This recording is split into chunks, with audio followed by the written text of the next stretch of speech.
Following 2 devastating years in the country's economy amid the COVID-19 pandemic, uncertainty clouds an economic revival as the new fiscal year has just begun in the country.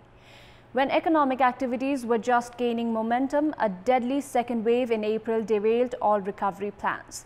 Hopes thus hinge on how successful the country can lead the inoculation drive against coronavirus. Good morning, I'm Sarah Chitrakar and these are the headlines of the hour. Mismanagement galore in the government's inoculation drive. Coronavirus refused to relent as 21 COVID-related deaths reported yesterday. 5 days after Prime Minister Deuba's appointment, the new executive head still awaits official congratulatory message from neighboring giants India and China, among other friendly countries. Air service companies on an irregularity spree as they charge exorbitant airfares from passengers while hiding subsidized tickets. Bagmati province hikes transport taxes by 20%. And residents in worst affected regions of Germany and Belgium by recent floods begin the huge task of clearing their neighborhoods as the waters begin to recede. The country continues to reel under coronavirus as 21 COVID-related deaths were reported yesterday. With this, the total number of deaths have reached 9,527, while COVID-19 cases have touched 665,886. The death rate still stands at around 1.5%. 1,310 more individuals have tested positive for the virus out of a total of 6,858 samples tested through the PCR method. 2,164 registered full recovery, taking the recovery tally to 630,407, while the recovery rate stands at 94.6%.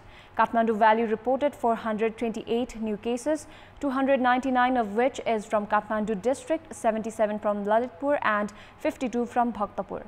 Meanwhile, among the active cases, 23,477 are in home isolation, 583 are receiving treatment in intensive care units and 176 are being treated on ventilator support. The process of being procured vaccines and those received in grant has intensified in recent days. However, government bodies have lacked a sound inoculation drive. Huge crowds were noticeable at vaccination centers while the campaign was brought to a standstill viewing lack of jabs. There was massive protest at some places following reports of inoculating people with reach rather than vaccinating the target group. This has shown the plight of distribution system and a feeble management capacity of the country. Chinese ambassador to Nepal promised an additional 1.6 million doses of varicella vaccines as grant assistance to Nepal on Friday while meeting Prime Minister Sher Bahadur Deuba. Except for the assistance jab, Nepal has already procured 4 million doses of vaccine from China. 800,000 doses of the said amount arrived in Nepal on 9th of July, while remaining consignment will be delivered within the next few days.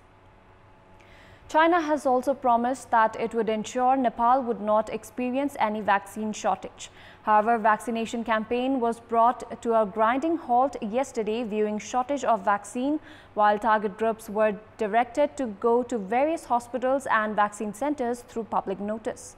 According to Health Ministry's data, as of Saturday afternoon, just over 2.4 million doses have been used, indicating that the government should have some 380,000 doses in its stock. Various hospitals started the inoculation drive to those above 55 years from 14th of July as the first batch of vaccines procured from China arrived in Nepal.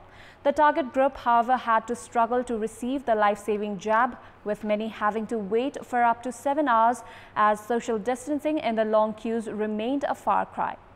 Public even had to resort to protest, chanting slogans at a Bir hospital on Friday. The government had earlier opened online registration for inoculation program, which was meaningless. The mismanagement seen in the vaccination campaign is bound to aggravate the coronavirus scenario in the country unless the government takes some drastic measures to better the vaccination campaign. The newly appointed Prime Minister Sher Bahadur Deuba is yet to receive any official message of congratulations from the two neighboring giants, China and India, along with some other friendly nations. The scenario only points to feeble diplomatic relations and Nepal not being in the priority list. More in this report.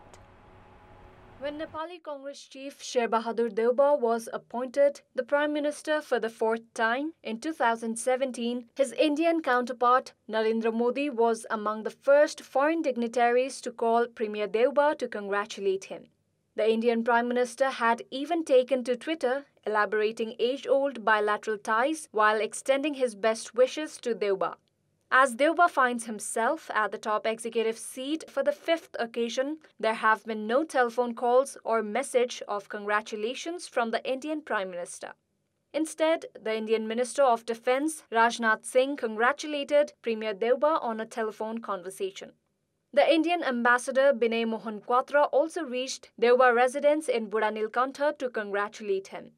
There has been matching response by China to Prime Minister Deuba's appointment. 4 days after his appointment, Chinese ambassador to Nepal, Ho Yangshi, reached Singadarbar to congratulate Premier Deuba. Meanwhile, the U.S. ambassador to Nepal, Randy Berry, posted his congratulatory message on Deuba's appointment immediately after his appointment on Tuesday evening, while the U.S. envoy on Thursday morning officially congratulated the newly appointed Prime Minister. Experts on foreign relations view that the delay could have been caused by the fact that the new Prime Minister is yet to secure his position through a floor test at the Parliament. There is an equally strong explanation that says the Himalayan nation's personality in the international arena has been dwindling by the day. America is trying to thrive on a volatile political scenario in Nepal to pass the now infamous MCC project, while the Belt Road and Initiative project is yet to be implemented despite Nepal being a signatory to the ambitious China-prioritized project. At the same time, the relation between the former Prime Minister KP Sharma Oli and his Indian counterpart Narendra Modi blew hot and cold. Amid all these, it is understood that the power centers have adopted a policy of wait and watch as far as their stand on Nepal is concerned. The passengers are compelled to pay high airfare even for regular international flights. The passengers are bearing the brunt due to the authorities' failure to increase the number of flights as per the requirement. The regulatory body Civil Aviation Authority of Nepal, meanwhile, has been alleged of playing a supporting role in the irregularities by flight service provider companies. Generally, around 80 flights to 35 different destinations are allowed to take off on a daily basis from the capital's Tribhuvan International Airport, while only 30 flights are allowed to operate at the moment. The national flag carrier Nepal Airlines Corporation has been allowed to operate only 12 flights in a week. Private airline company Himalayan Airlines, however, is permitted to operate 14 flights on weekly basis. 12 airlines companies are granted flight permission to 13 destination countries. Even as the corporation has claimed of increased number of flights from 5th of July, the passengers are still compelled to pay high fares equivalent to chartered flights. The airlines companies have been deceiving passengers by selling the tickets through limited travel agencies on high rates, while chartered flights are operational at the same time. The airfare for Saudi Arabia from Kathmandu on normal days amounted to 30,000 rupees. The passengers in recent time have been paying a hefty amount of 165,000 rupees to the travel companies in the name of airfare and quarantine expenses, even as the required expense for quarantine is not disclosed. The passengers traveling to Japan have been paying 155,000 rupees to Qatar Airways, while the two-way airfare previously only used to cost 80,000 rupees. The Qatar Airways have been carrying the passengers through Doha due to the discontinuation of the national flag carrier to Japan's Narita. The airlines companies, meanwhile, have not increased fares from India to various destinations in Europe and America. Meanwhile, the lack of investigation on the nexus of airlines companies has raised question on the legitimacy of the concerned authorities, while there has been an unusual delay in increasing the number of flights. In our Public Voice segment, we had asked housewives involved in social work in Bhairawa what problems have they been facing during their engagement with social works. Let's take a look at what they had to say.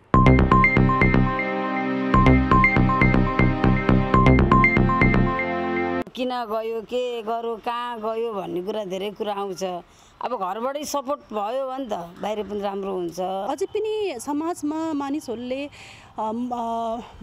पुरुषलाई बढी विश्वास गर्छ कुनै एउटा decision making होस् एउटा कुनै तपाईको संस्थाको अध्यक्ष पदको लागि किन नहोस् घर गृहिणीको काम आफ्नो जिम्मेवारी भ्याएर बाहिर निस्कनु भनेको एउटा सङ्घर्ष नै हो म्यानेज गर्न त गर्नुपर्छ म्यानेज टाइम आफै निकाल्नै पर्छ परिस्थितिजन्य चुनौतीहरू त हरेक क्षेत्रमा आइपर्छन् तर ती चुनौतीहरूलाई हामीले पनि के त एउटा अवसरका रूपमा चाहिँ परिवर्तन गर्न जान्नुपर्छ र सक्नु पनि पर्छ त्यो क्षमता हामीमा पनि हुनुपर्छ